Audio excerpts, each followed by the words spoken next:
Resenha do TJSC. Começa agora a resenha TJSC, com os destaques do Poder Judiciário Catarinense.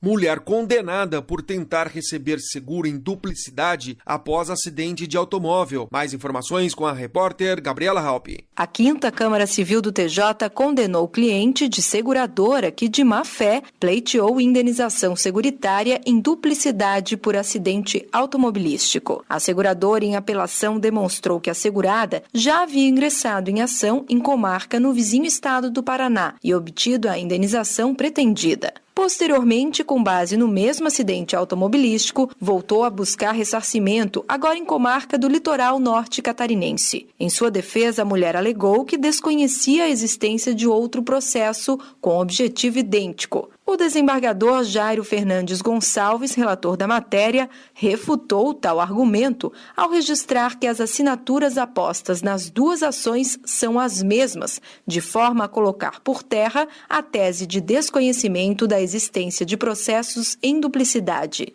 A mulher não trouxe também provas capazes de desconstituir as afirmações da seguradora. Como a sentença registrada no Paraná foi anterior à protelada em comarca catarinense, aquela remanesce em desfavor desta, tornada nula. A mulher, por fim, acabou condenada ao pagamento de multa no valor de 5% sobre o valor da causa. A decisão foi unânime.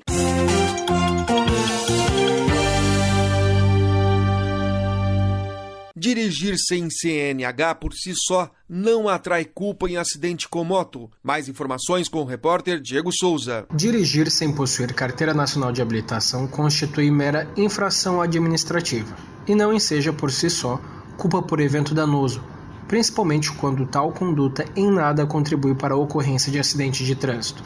A premissa baseou a decisão da 6ª Câmara Civil do Tribunal de Justiça ao confirmar sentença da comarca do Vale do Itajaí, que condenou o motorista ao pagamento de indenização por danos morais em favor da namorada de motociclista morto em acidente de trânsito. O motorista do veículo envolvido, que cortou via preferencial de direção em que trafegava a moto, alegou culpa exclusiva ou mesmo concorrente da vítima. Em sua versão, a vítima dirigia sem a devida habilitação e ainda em velocidade excessiva para o trecho, ao comando de uma moto Ninja 250R. Para a desembargadora Denise Volpato, relatora da apelação, a falta de habilitação legal constitui infração de natureza administrativa. Além disso, a conduta da vítima em nada contribuiu para a ocorrência do acidente, ficando evidenciado pelo conjunto de provas a culpa exclusiva do condutor do veículo. A Câmara fixou o valor dos danos morais em favor da namorada da vítima, em R$20 mil, mas negou pensão mensal pleiteada por ausência de provas sobre a alegada união estável. A decisão foi unânime.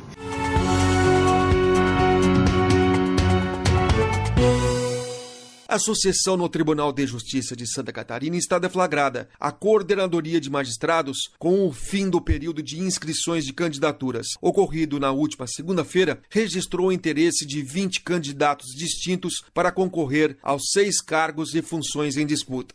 Que são eles: presidente, primeiro vice-presidente, corregedor-geral da Justiça, segundo vice-presidente, terceiro vice-presidente e vice-corregedor-geral da Justiça. Para assumir o comando do Poder Judiciário, inscritos para concorrer à presidência do TJ, figuram os desembargadores César Augusto Mimoso Ruiz de Abreu, Ricardo Fontes, Maria do Rócio Luiz Santa Rita, Alexandre Divanenko, Jorge Luiz de Borba, Joel Dias Figueira Júnior e Rodrigo Colasso. O processo eleitoral marca agora a fase de apresentação de eventuais impugnações, que se estenderá até o dia 6 de novembro. Em sessão extraordinária do Pleno do TJ, já marcada para o dia 24 de novembro, a partir das 9 horas, serão homologados os pedidos de inscrição e analisadas as eventuais impugnações das candidaturas. A eleição ocorrerá por força de regimento na primeira quarta-feira de dezembro, dia 6, em sessão do Pleno.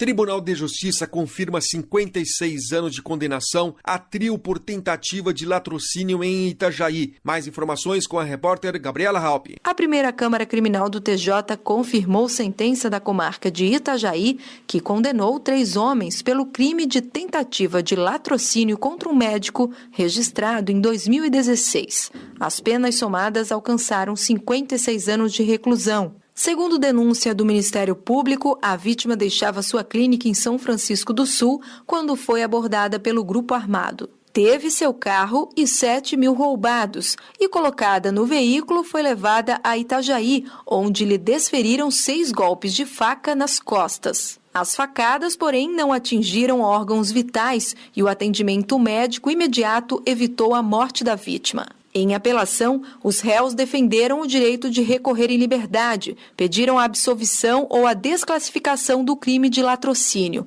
O desembargador Carlos Alberto Sivinski, relator da matéria, negou todos os pleitos. Considerou o fato de terem respondido à ação penal em prisão preventiva desde o flagrante para manter a atual segregação. Ponderou também que o trio demonstrou intenção de levar o patrimônio da vítima e, para tanto, atentou sem sucesso contra sua vida, o que torna impossível a desclassificação pretendida. O processo corre em segredo de justiça.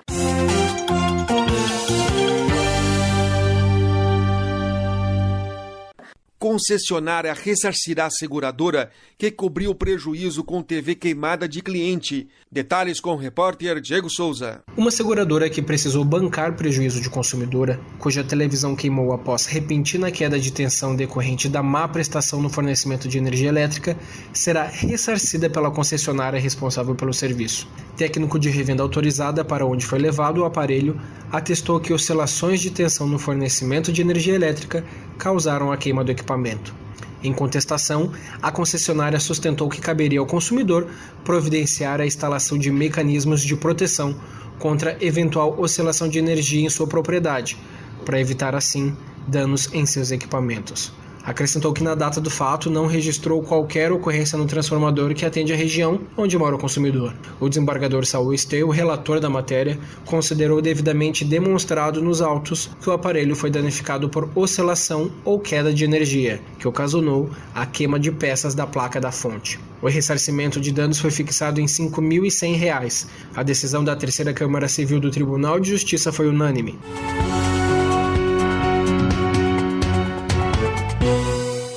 O presídio feminino da capital está proibido de permitir o ingresso de novas detentas sob pena de multa diária de R$ 50 mil. A decisão, tomada pelo juiz Rafael Germer Condé, titular da Vara de Execuções Penais da comarca da capital, foi anunciada na última terça-feira pela desembargadora Cíntia Beatriz da Silva Bittencourt Schaeffer, coordenadora estadual da Justiça Criminal das Mulheres em Situação de Violência Doméstica e Familiar e da Execução Penal no âmbito do Grupo de Monitoramento e Fiscalização do TJ. A magistrada acompanhou a vistoria realizada pela Vara de Execuções Penais ao longo da última segunda-feira e confirmou praticamente todas as denúncias que os órgãos de justiça receberam nos últimos meses, desde superlotação, má estrutura das instalações físicas e péssima qualidade da alimentação servida, até precariedade dos serviços de assistência à saúde. Com capacidade para pouco mais de 50 mulheres, o presídio abrigava quase 160 detentas, muitas delas, aliás, oriundas de outras comarcas do estado e que estavam no estabelecimento sem o conhecimento do titular da Vara de Execuções Penais da capital. Todas essas questões serão levadas ao conhecimento do Ministério Público para a adoção das medidas cabíveis em busca da responsabilização dos envolvidos.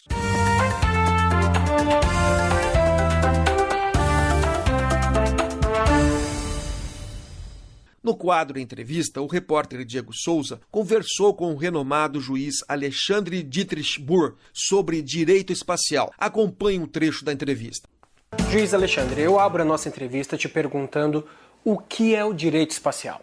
Bom, direito, de forma genérica, estuda normas jurídicas. E o direito espacial internacional, então, trata das normas jurídicas que regulamentam toda a atividade do homem no espaço exterior. Aonde fica esse espaço exterior? Nós temos um espaço territorial no planeta Terra, nós temos um espaço aéreo, que é regulamentado pelo direito aeronáutico, que é onde trafega a aviação civil e militar, e nós temos um espaço exterior, que é onde então trafegam os nossos foguetes, as nossas naves espaciais. Não há uma norma jurídica ainda regulamentando exatamente a partir de que altitude começa o espaço exterior. Os doutrinadores de direito espacial estão num consenso que fica algo em torno de 100 km de altitude. Então, todo o espaço que estiver acima de 100 km é regulamentado pelo direito espacial internacional. O direito espacial internacional parece ser algo bastante novo, mas a primeira e principal norma internacional de direito espacial é o que nós chamamos de Tratado do Espaço de 1967. Então, esse é o nosso grande código, nossa grande constituição do espaço, em que dá as diretrizes gerais de como a exploração deve ser. Nesse tratado, nós temos alguns princípios que são fundamentais. Então, um primeiro princípio seria o princípio que nós chamamos o princípio do bem comum. Toda a exploração espacial deve ser ou deve favorecer todos os países e não só um país. Então, por exemplo, uma exploração espacial que seja feita pela NASA, por exemplo, as descobertas científicas que a NASA fizer com aquele projeto são compartilhadas com a comunidade científica internacional. E isso por quê? Porque está lá no tratado, que deve ser para o benefício de toda a humanidade. Nós também temos um outro princípio, que é o princípio da não apropriação. O que isso significa? Nenhum objeto celeste ou nenhum planeta pode ser objeto de apropriação ou propriedade de qualquer país. Então, é em virtude desta norma, deste princípio que está no Tratado do Espaço, que, por exemplo, ninguém ainda loteou a Lua. Ou ninguém se disse proprietário desse ou daquele asteroide. Então, são princípios assim que estão regulamentados nesse tratado. Nós temos outros tratados que compõem as normas internacionais de direito espacial, que é o Tratado de Responsabilidade, que é um tratado que fala sobre a responsabilidade civil por danos causados pela atividade espacial. Então, por exemplo, um satélite que deixou de ficar ativo, ele começa a perder altitude, porque não tem mais combustível, acaba reentrando na atmosfera, e vamos dizer que esse satélite, ao reentrar na atmosfera, ele não explodiu, não pulverizou, e cai um pedaço grande em cima de uma casa. Isso vai gerar um processo de indenização. Nós precisamos regras dizendo se a responsabilidade exige a prova da culpa ou não, se a responsabilidade é objetiva ou subjetiva, como nós dizemos, e quem são os responsáveis por essa atividade espacial.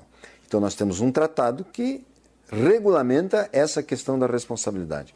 Um outro tratado bastante importante fala do salvamento de astronautas.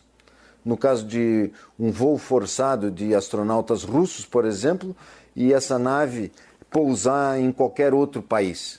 Então tem um tratado regulamentando a devolução dos astronautas, são e salvo, enfim, por qualquer país. Temos também um tratado bastante importante, que é o Tratado de Registro de Naves Espaciais, de Objetos Espaciais.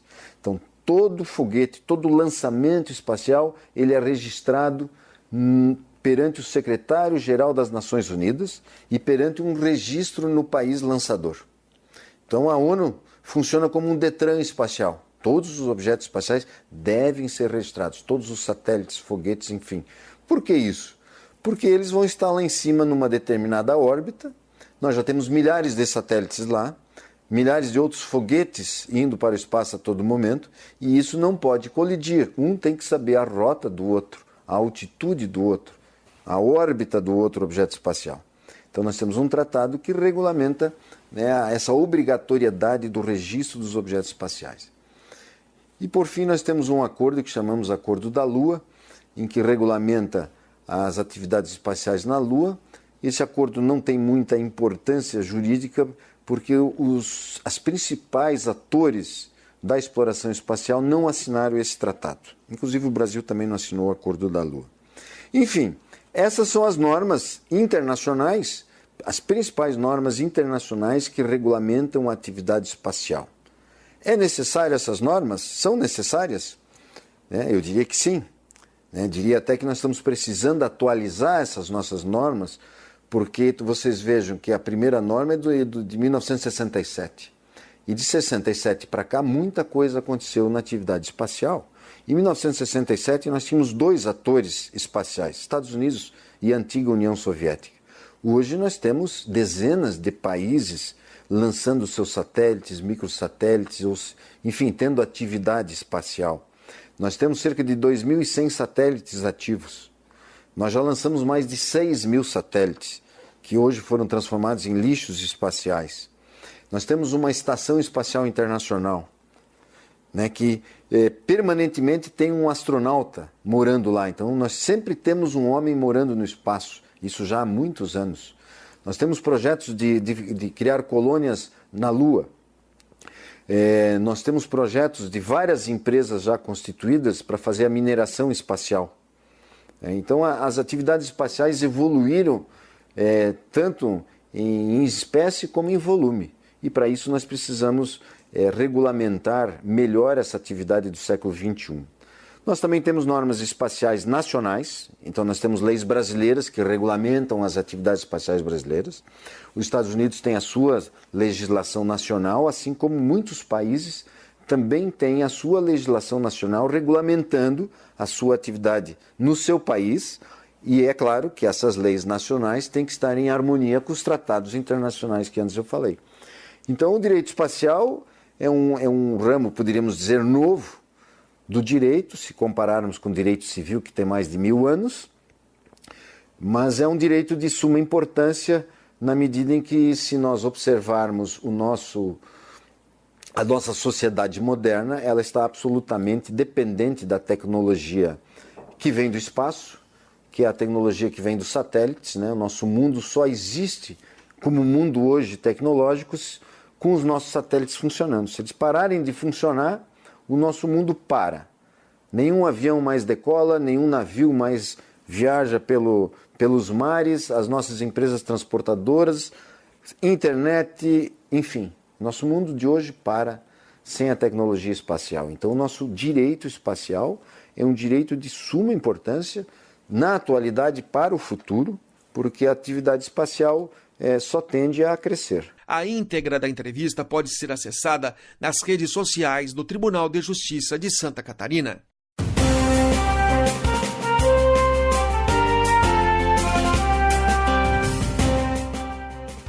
Essa foi mais uma edição da resenha TJSC.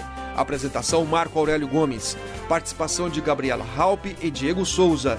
Textos e supervisão, assessoria de imprensa do Tribunal de Justiça de Santa Catarina. Até breve.